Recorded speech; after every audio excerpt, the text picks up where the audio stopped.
Okay, hi everyone. My name is Kristy Drutman. I am the founder of Green Jobs Board. We are a platform that's focused on bridging the gap to bring more job seekers into climate careers.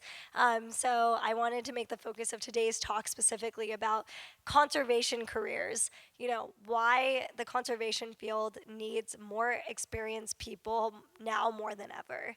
Um, and there will be a little bit of a Q&A at the end if anyone wants to ask me any questions. Happy to answer any and all of the above. And is this a clicker? Oh, yes. Oh, incredible. Okay, great. Oh no, I think it got cut off in the previous. Okay, that's okay. So Green Jobs Board connects workers, employers, and ecosystems through a career platform, storytelling, and community building that make climate and conservation careers more visible, navigable, and equitable. And so a lot of the work that we do is a combination of a platform, events, and storytelling. So the reason why we've combined these three aspects is because I graduated from UC Berkeley. And basically studied environmental policy and city planning and felt like there just wasn't a lot of clear career paths for me to explore and get involved with.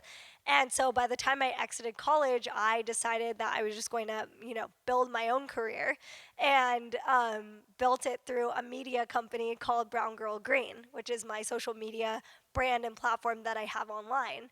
And so a lot of my work started off through content creation, through podcasts, videos, and blogs, teaching people about climate solutions in an accessible way.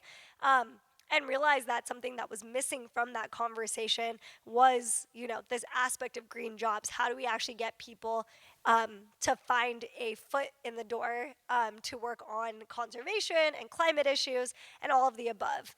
Um, and so I'll go to the next slide. So we're seeing that, right now there's around 24 million US jobs projected to be green by the year 2030.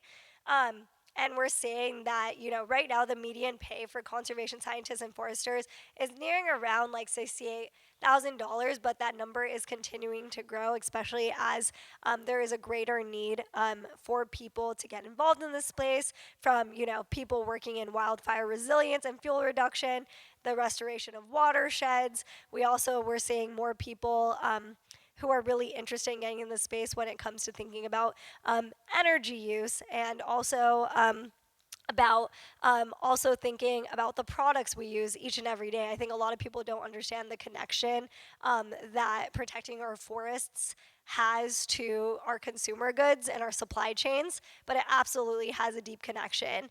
And so with that being said, there's a ton of potential in this industry.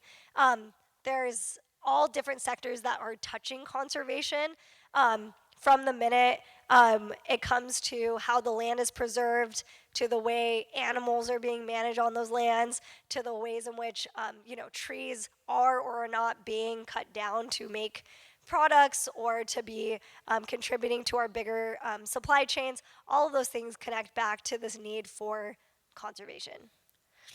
And so, we're saying that the field spans multiple lanes and each one has room for advancement and leadership.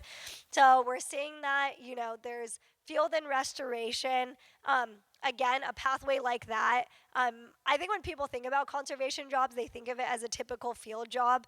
And yeah, that's a great starting point for people. But there's even more that you can get into. Like once you get into previously there was a very big conservation corps program across the US, but even without that, there's still incredible programs, even in local communities and regional offices, where you can become a technician and then become a crew lead, which can lead you to becoming a field supervisor and ultimately a program manager of a conservation program. Um, we also see that you could get into operations and logistics. Again, you could be a crew member, but then that could lead you to being an operations lead, a site supervisor, and eventually a regional manager. Again, these roles aren't just about, conserving resources. These are transferable skills that, let's say, even if you did get started working in a field research role, you could eventually end up doing project management and data analysis in, a corporate setting, doing corporate social responsibility. There's a lot of transferable skill sets and programming that you can do across the board by getting into this field. There's also GIS, and for people who don't know what that is, geospatial informational systems. Don't kill me if I got that wrong. I think that's correct. Science and data. And basically, similarly, like you could be a field assistant, then become a GIS analyst, senior analyst, and that could actually lead you into getting into the field of like urban planning, getting into the world of like green building, actually thinking about things like biophilic design or the ways in which you're thinking about the materials that are going into construction. Again, I don't think people always see that there's connections between conservation and construction, but there incredibly is. And if you're able to understand how to use tools like GIS and learn how to actually map an area and understand how to use space the most efficiently, that makes you a conservation expert and can actually give you a lot of long-term job security. Policy and compliance. I think everyone knows today from attending this summit that there's lots of roles and needs to play, especially in Washington and beyond, when it comes to policy and compliance. So that can look like you starting off being an assistant or being an intern in a congressional office. That could lead you to being a specialist on the issue area that you care about. That could then lead you to becoming a program lead, actually leading and lobbying for the policies that you care about, and making sure that companies and organizations are being compliant for regulations. And unfortunately, this got cut off because of the formatting, I guess, with this program. But on the top right, it says community outreach programs. And so that basically is focused on outreach. So let's say you're someone who's maybe not all about the numbers or doing, the soil research and diving into the field. You could be someone that's actually doing the marketing materials, telling the story that is connecting consumers to care about planting a tree. You could be one of those people that's thinking about community engagement and social responsibility and making sure that companies that are, maybe making an impact in conservation are doing strategic partnerships. I see this all the time. Public-private partnerships that partner together in this space. And people, again, don't even realize that that can be a green job or a conservation job, but it completely is, because you know how to speak to the private sector. You also know how to do the public engagement piece. And you can also figure out how to build a marketing campaign that's going to lead to conversions of maybe, folks signing a petition or attending a public comment hearing, or even telling a brand that they need to, commit to their, 2030 goals around conservation, right? We need people who can dream that up and think about bigger visions for that. And then below that is like urban forestry. I think, again, people think about forestry and conservation of just being out in the fields and out in the forest, but there's tons of work needed for urban forestry right here in our cities, because a lot of places are lacking green spaces. And so there's a lot, from both urban planning to actually becoming a tree technician to actually becoming a project manager who's actually thinking about where these green spaces are getting established and developed. That all requires a lot of hard technical skills as well as soft skills. And so I like to tell people that there's a lot of opportunities in that. And so, yeah, I mean, as I mentioned before, there's lots of people that, think that you have to just stick in like an entry level role for a really long time or just be in seasonal work for conservation, or that there's not long-term job security. But we're seeing that there's actually so many people that can actually enter leadership positions and actually end up leading that long term, which is amazing. And thank you guys for adjusting that. So, I think what employers we're hearing on the ground at Green Jobs Board, what they're telling us that they need from talent right now, they don't need entry level. Obviously, entry level is always needed. I'm not going to say entry level is not needed. But I keep hearing from employers that they need technical experts. They need people who are in that space of wanting to take a leadership role in building an initiative, thinking about how they're expanding their programming and actually building out systems and processes to think about longer term sustainability strategies. So I've been hearing from people that they want to see people who are down to be a crew lead, who actually have experience Yeah, leading a crew, leading a conservation corps, people who know how to do project management and community engagement that can actually scale and have long lasting progress. They're looking for a restoration project coordinator. They're looking for people who can actually be on the ground and actually measure that impact for their impact reports, right? So they need someone that's kind of wearing the hat of, yes, you do the field research, but you're also thinking about an impact report. You're thinking about how this is feeding into a development strategy. You're kind of wearing multiple hats that's feeding into the organization's bigger mission. They're also looking for more technical roles like GIS and monitoring specialists, so people who can do that on site data analysis. They're looking for those partnerships and outreach managers who can do a bit of that interfacing with clients and organizations they could partner with.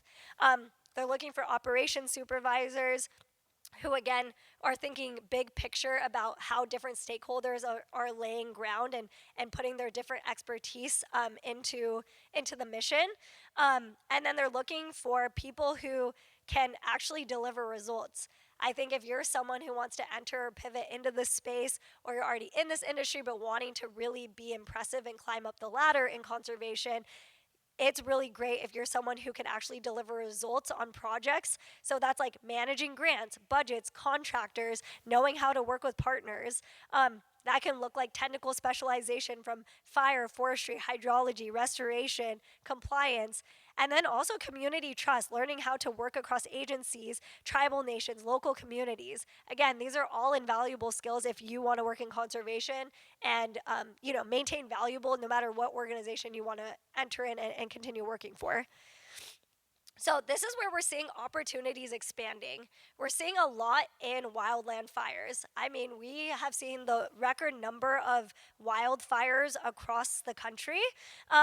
And the Forest Service reported 11,364 wildland firefighters on board in July 2025, underscoring the scale and importance of fire workforce capacity. And so we're actually seeing organizations like American Forest and some other organizations that are actually building feeder programs to bring some folks that maybe don't even have a formal college education to actually enter and build leadership skills to get into the forestry service.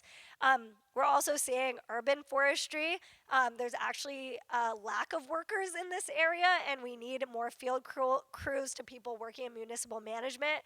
We're also seeing climate resilience being needed, so people in general who are thinking about disaster risk reduction, how they're actually thinking about, again, GIS analysis, long-term mapping and risk reduction, where they're actually able to tell a city or a community, hey, maybe you should be thinking about green space, you should be thinking about these types of community partnerships, so that way our whole city or our whole region is planning ahead for things like sea level rise, fires, drought, etc. So I would say takeaway is that the strongest prospects sit at the intersection of climate risk, public investment, and on the ground implementation. So if you're able to hit those three, I think that's where you have the strongest position and element to really thrive and work in a conservation role. So these are my ideas on how you can move up without needing to start over. So I always tell people it's great if you can specialize. I would say add a niche, like thinking about things like prescribed fire, getting into, arborism, I don't want to say that incorrectly, arboriculture, GIS, hydrology, grant management, or ecological monitoring. You can also figure out how to translate your work. Make sure you're putting portfolios together. Have a website where you're actually talking about your site visits or some of the projects you've worked on. Document your outcomes. Put it on LinkedIn. Share it with us on Green Jobs Board. I would also say build cross-sector fluency. Understand how nonprofits, agencies, utilities, contractors, and philanthropy are fitting together in conservation work. I think a lot of this industry is very much an ecosystem, and there's lots of different actors that have different intervention points at different stages of this process, as I mentioned before, from the people who are the technical field experts on the ground all the way to the people that are in Washington, D.C. lobbying for policy, like our dear leader here today and everyone else, right? But everyone has a role to play, and everyone's important in that process, and that career ecosystem is what we like to call it. I would also say think about learning systems. Get stronger with learning how to manage budgets, permitting, compliance, reporting, procurement, or partnerships. When it comes to a lot of this work, it comes down to, the grants you get access to and the types of funding you can get so that way you can build out, workforce pipelines for more people to join your teams. And also think about pursuing a strategic credential. I listed some up here, like getting into GIS, OSHA, ISA. There's a few other ones, or fire certifications. All of those things, again, show that you just have this comprehensive knowledge to excel in this field. And yeah, I also want to say that, leadership is also storytelling. The conservation doesn't just need field laborers. Obviously, we do, but we also need people who can explain the work with support and connect projects to communities, funders, and policy goals. So I would say that in the field, we need people who can translate the technical work into clear updates, briefings, and mentorship moments that can bridge the gap between different generations. With communities on the ground, we need to be building trust with residents, volunteers, landowners, and frontline communities who are, going to be impacted by an ecological project. And then if you're actually working inside of one of these organizations, think about how you're turning project outcomes into reports, grant stories, and evidence to get that organization future funding. These are all really important things that you can think about that make you an invaluable player on any team you want to work in, now or in the future when it comes to conservation. So yeah, these are my last key takeaways before I answer a question or two. But I'd say, name the next rung of where you want to be in your conservation career. Identify one role above or adjacent to your current one. And then choose a growth lever. Is that meeting someone new, building a stronger network, building in your leadership, a technical skill, or a credential? And then once you identify what that lever you want to pull is, talk to someone already doing that role and also ask them what moved them up in that space. What are the levers or, the degrees or et cetera that got them to that place?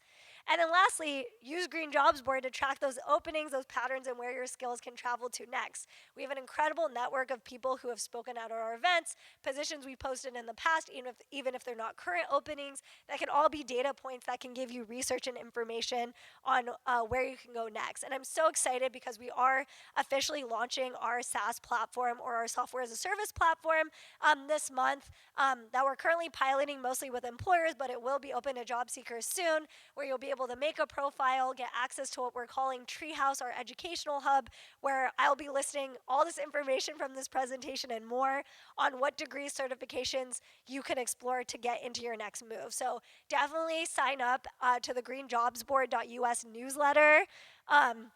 Follow us on LinkedIn and Instagram. We'll be posting a lot about how we're making resources like this presentation and other tools available to you all. And our goal is really to break down the accessibility. This presentation was truly like through my own research and through my own understanding of the kind of ecosystem we're building online. A lot of this data is not really accessible to the public. So I'm really grateful that I was able to kind of show you guys a proof of concept of the kind of community that we're trying to build through Green Jobs Board, and want to bring everyone, no matter where you come from or your background or where you live in the US and beyond, to be a part of the climate jobs conversation. So yeah, thank you guys.